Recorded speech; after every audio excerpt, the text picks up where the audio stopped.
আমাৰ আজি পৰম সন্মানীয় গৌৰৱ গগৈ ডাঙৰীয়া আৰু আমাৰ আপোনালোকে নিশ্চয় গম পায় প্ৰাক্তন বিধায়ক মানসিং ৰবি সত্যব্ৰত কলিতা বিনন্দ শইকীয়া তেওঁলোকে ইতিমধ্যে দিল্লী জইন কৰিছে। আজি আমি এখন সভা ৰাখিছোঁ আৰু আমাৰ ভাৰতীয় জাতীয় কংগ্ৰেছৰ এটি নিত্য নৈপতিক আমাৰ প্ৰগ্ৰাম আমাৰ চলিয়ে থাকে আৰু গৌৰৱ গগৈ ডাঙৰীয়া এই কথাবিলাক লৈ কোনোমতে তেওঁ কোনো চিন্তিত নহয় আৰু তেওঁ কোনো এইবিলাক একো নাই, এইবিলাক একো নৰ্মেল কোনো ধৰণৰ এইবিলাক কোনো চিন্তা নাই।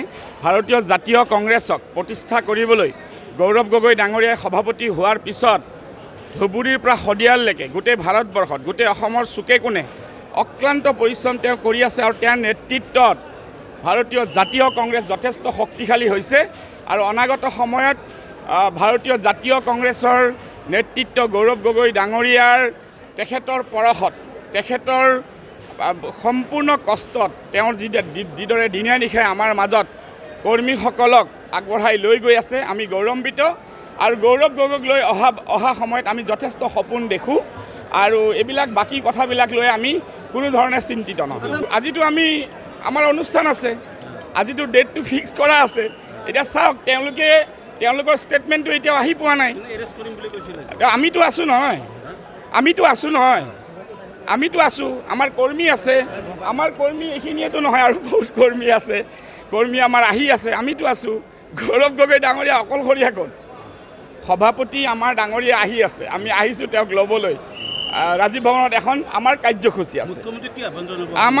আমি আহ্বান জনাওঁ ভাৰতীয় জাতীয় কংগ্ৰেছ এক মহাসাগৰ, ভাৰতীয় জাতীয় কংগ্ৰেছ বহু নদী বৈ যায় এক মহাসাগৰত পৰিণত।